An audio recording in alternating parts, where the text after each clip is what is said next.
exit. Everybody's phone off?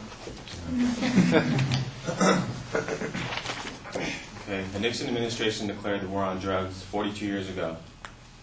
Today we spend, and it's been escalating at levels ever since. Today we spend $15 billion in federal funds and $33 million in state and local funds to finance this war, and it's a war that's not working. Recent FBI crime statistics say that 60% of our prison population is consisted of nonviolent drug offenders. And if you remember my last speech, you know how much it is to house an inmate. Legalizing drugs, legalizing marijuana and putting it in a regulated market would take profit away from drug dealers, drug cartels, and gang members.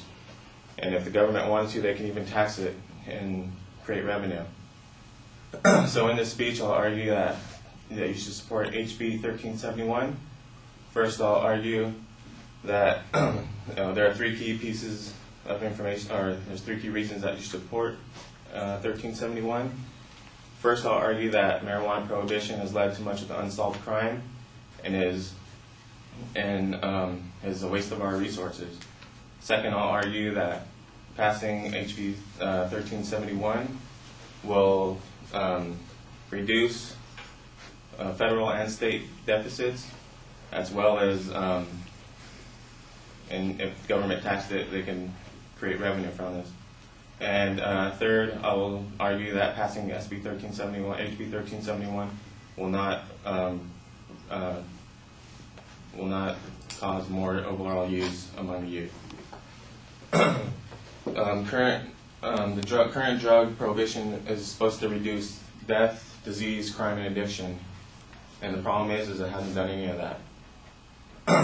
For example, prohibition was supposed to reduce this drug supply.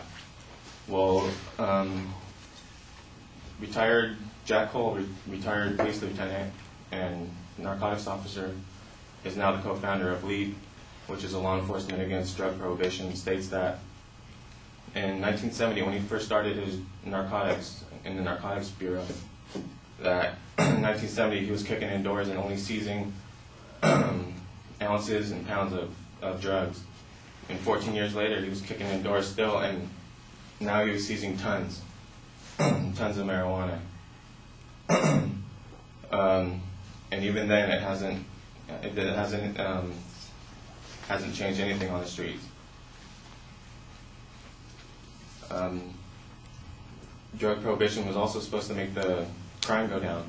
Well, the UN just stated that Honduras, one of the small countries, is one of the most, the U.S. transport country for a lot of the illegal drugs, says that the UN stated that most recently that they're one of the most dangerous nations, with one violent drug death occurring every 74 minutes.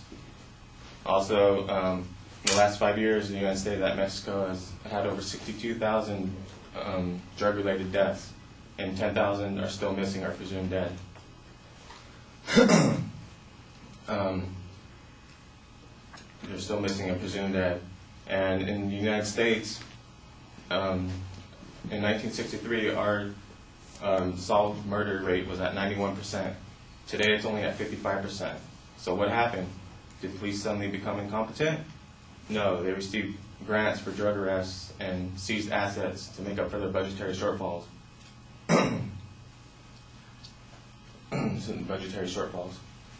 So by passing HB 1371 and legalizing marijuana and putting it in a regulated market, and would take power and money away from the marijuana syndicates, thus, and governments, state and local governments, could tax it and generate revenue.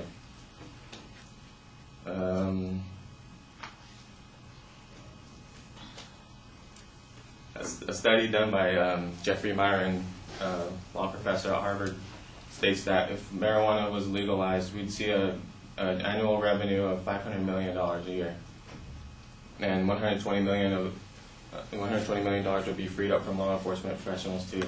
Another study at Cato Institute they studied the effects of marijuana legalization on federal and state federal, state, and local budgets, and they found that $41 billion dollars would be saved from the budget, would be freed up from the budget, with $8 billion of that being specifically if marijuana was legalized. So regardless of you guys' opinion on drugs, I think it's good to look into the fiscal benefits of legalizing marijuana. But our former drug czar, John Walter, states that by legalizing, prohibition is working, and that when we work together and we push back, that drug use is actually decreasing among the youth. Well, statistics say otherwise, because in 1991 to 2002,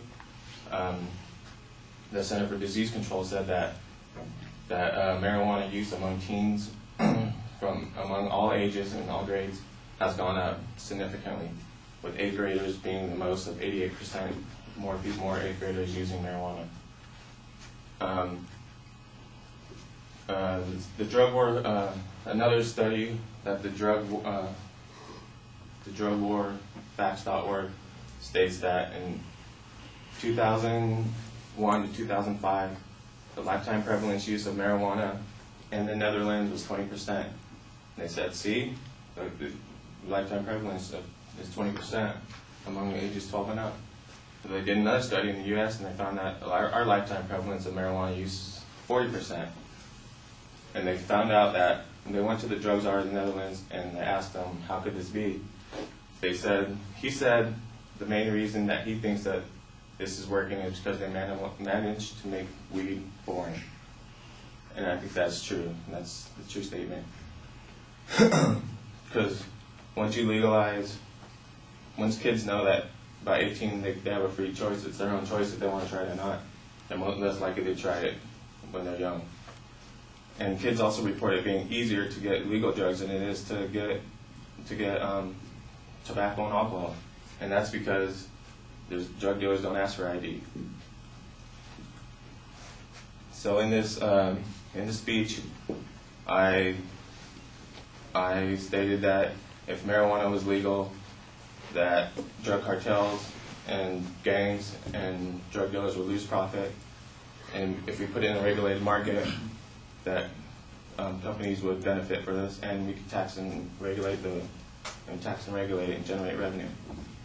First, I spoke about the problem with marijuana.